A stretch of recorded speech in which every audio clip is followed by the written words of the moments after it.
जेतेबेले जीवन रे एमिति एक मुहूर्त आसे जेउठी आपण एका अनुभव करंती मने हुए जे केही आपणको सहित नाहंती सेतेबेले श्री कृष्णक उपदेश एवं तांको कथा आपणको पाई एक शक्ति होई पारे। श्री कृष्ण गीता रे कहिसंती जे संसार एक माया अटे एठी केही काहार नुहंती जीवनर यात्रा एका आरंभ हुए एवं एका शेष होई थाए तेणु एका अनुभव करबा एक नियम अटे जेउथिरे निजर शक्ति और सामर्थ्य परीक्षा हुए। श्री कृष्ण तांको बाणी रे कहिसंती मते विश्वास कर मु सदा तमको देखुथिबी आपण एका नुहंती देखि पारंती नाही किंतु श्री कृष्ण आपणको सहित अछंती जे माने आसंती से माने चली जिबे किंतु तुमरो जीवन आगकू बढ़िबो। जीवन एक मायावी लीला एठी केही दिने रही पारिबे नाही दुख आसिले हताश हेबा नाही कारण एही दुख आपनकु शक्तिशाली करिवो।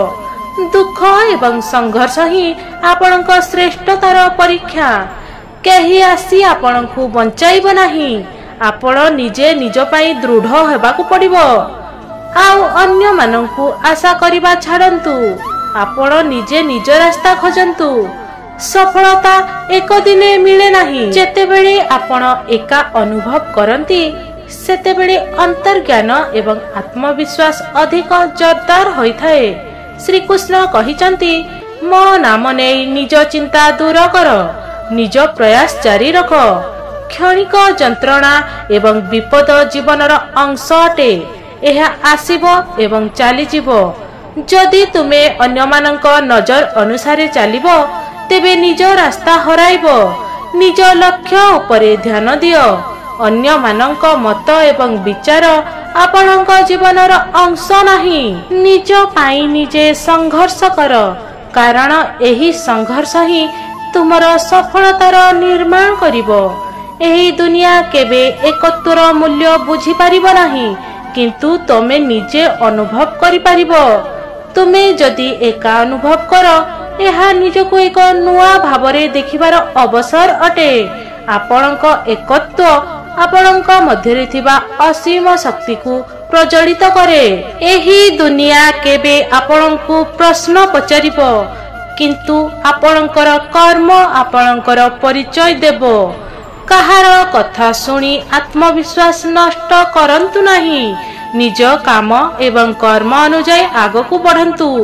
जेतेबेले आपण भाबिबे मो पाखरे केही नाहंती सेतेबेले मने पकांतु जे आपण एका अनुभव करिबा आपणक जीवनर एक नुआ अध्याय अटे। श्री कृष्ण अर्जुन को कहिथिले मते देख अर्जुन ए दुनिया एक माया जेउठी एका अनुभव करूछ सेठी तुमे निज शक्ति परीक्षा करि परिबो।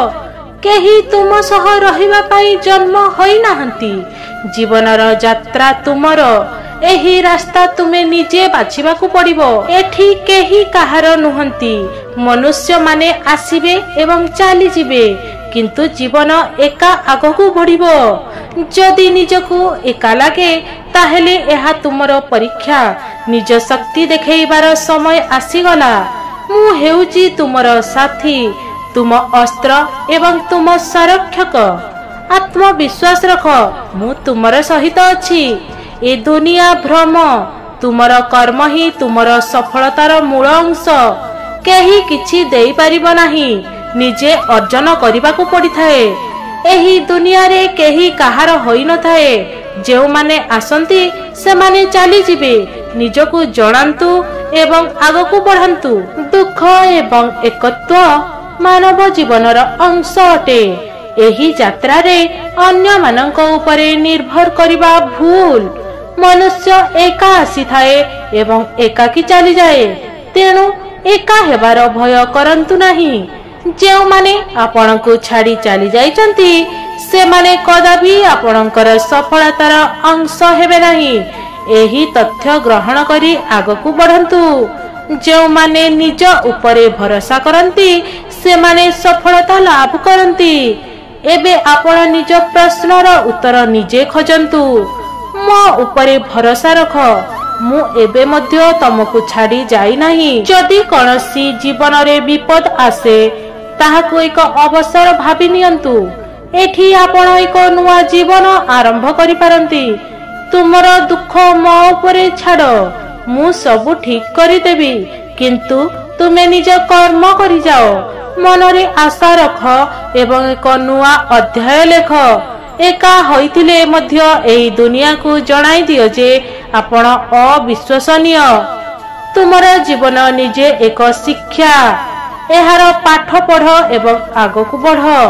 ସଫଳତା କେବେ ଏକା ଦିନେ ଆସେ ନାହିଁ, ଆତ୍ମବିଶ୍ୱାସ ହିଁ ତୁମକୁ ଉଚ୍ଚା କରିପାରେ। ଏହି କଥାକୁ ମନେ ରଖି ଆଗେଇ ଯାଅ। ଜୀବନରେ ଆଉ କିଛି ନ ହେଉ, କିନ୍ତୁ ଏମିତି ଏକ ବ୍ୟକ୍ତି ହୁଅ ଯିଏ ନିଜକୁ ଏକା କହି ଆଉ କେବେ ଅନୁଭବ କରିବେ ନାହିଁ। ଭଗବାନ ଶ୍ରୀକୃଷ୍ଣ କହିଛନ୍ତି, ଯିଏ ମୋ ନାମ ସଦା ସର୍ବଦା ଭଜେ ସେ କଦାପି ଏକା ହୋଇନଥାଏ, ତା ସହିତ ସର୍ବଦା ମୁଁ ରହିଥାଏ। ସେଇଠି ଆପଣଙ୍କର ସଂଘର୍ଷ ଆରମ୍ଭ ହୁଏ, ଯେଉଁଠି ଆପଣ ନିଜକୁ ଏକା ଅନୁଭବ କରନ୍ତି। ଜୀବନରେ ଅନ୍ୟମାନଙ୍କ ଭରସା କରିବା ବଦଳରେ ନିଜ ଉପରେ ଭରସା ରଖନ୍ତୁ। ଆପଣଙ୍କର ଶକ୍ତି ଏବଂ ସାମର୍ଥ୍ୟ ନିଜେ ଅନୁଭବ କରନ୍ତୁ, ତାପରେ ଆଉ କେହି ଦରକାର ପଡ଼ିବେ ନାହିଁ। ଯଦି ସମସ୍ତେ ଛାଡ଼ି ଚାଲିଯାଆନ୍ତି, ତେବେ ଏହି ସମୟ ଆପଣଙ୍କ ଜୀବନର ପୂର୍ଣ୍ଣ ନୂଆ ଅଧ୍ୟାୟ ଲେଖିବାର ଅବସର ଅଟେ। ସଫଳତା କେବେ କେହି ଦେଇନଥାନ୍ତି, ଏହି ଜିନିଷ ଆପଣଙ୍କୁ ନିଜେ ସଂଘର୍ଷ କରି ହାସଲ କରିବାକୁ ପଡ଼ିଥାଏ। ନିଜର ଜୀବନକୁ ଅନ୍ୟମାନଙ୍କ ଉପରେ ନିର୍ଭର କରି ହରାଇବେ ନାହିଁ। ସଫଳତା ନିଜେ ଏକ ମନୋଭାବ। ନିଜ ଜୀବନରେ ଏମିତି କିଛି କରନ୍ତୁ ଯେ ଯିଏ ଆପଣଙ୍କୁ ଛାଡ଼ି ଚାଲି ଯାଇଥିଲା ସେ ପଛକୁ ଫେରିବାକୁ ବାଧ୍ୟ ହେବ। ଏକା ଅଛନ୍ତି ବୋଲି ଭୟ କରନ୍ତୁ ନାହିଁ, କାରଣ ଏକା ହେବାର ନିଜକୁ ଆଉ ଭଲ ଭାବରେ ଜାଣିବାର ଉତ୍ସାହ ଅଟେ। ଦୁଃଖ ପରେ ସୁଖ ଆସେ, ସୁଖ ପରେ ଦୁଃଖ ଆସେ, ଏହା ଏକ ପ୍ରାକୃତିକ ନିୟମ। ଏହାକୁ ଡରି ଯାଆନ୍ତୁ ନାହିଁ କି ନିଜକୁ କେବେ ଏକା ଅନୁଭବ କରନ୍ତୁ ନାହିଁ। ଆପଣଙ୍କ ସାଥିରେ ଶ୍ରୀକୃଷ୍ଣ ଅଛନ୍ତି, ସେ ସବୁ ସମସ୍ୟାର ସମାଧାନ ନିଶ୍ଚିତ କରିବେ। ନିଜର ସବୁ ଦୁଃଖ ଯନ୍ତ୍ରଣାକୁ ଭଗବାନ ଶ୍ରୀକୃଷ୍ଣଙ୍କ ପାଦ ତଳେ ଅର୍ପଣ କରିଦିଅନ୍ତୁ। ଭଗବାନ ଶ୍ରୀକୃଷ୍ଣ ଆପଣଙ୍କ ସାଥିରେ ସବୁବେଳେ ଅଛନ୍ତି। ବାସ୍ କର୍ମ କରି ଚାଲନ୍ତୁ, ଦିନେ ନା ଦିନେ ଫଳ ଅବଶ୍ୟ ମିଳିବ। ଯଦି ଏହି ଭିଡିଓଟି ଆପଣଙ୍କୁ ଭଲ ଲାଗିଛି ତେବେ ଆମ ଚ୍ୟାନେଲକୁ ଲାଇକ୍, ସବସ୍କ୍ରାଇବ୍ ଏବଂ ସେୟାର କରିଦିଅନ୍ତୁ। ଏମିତି ନୂଆ ନୂଆ ଭିଡିଓ ଦେଖିବା ପାଇଁ ଆମକୁ ଢେର ସାରା ଭଲ ପାଇବା ଦିଅନ୍ତୁ ଏବଂ ଆମ ଚ୍ୟାନେଲକୁ ସବସ୍କ୍ରାଇବ୍ କରନ୍ତୁ। ରହିଲି, ନମସ୍କାର, ଜୟ ଶ୍ରୀକୃଷ୍ଣ।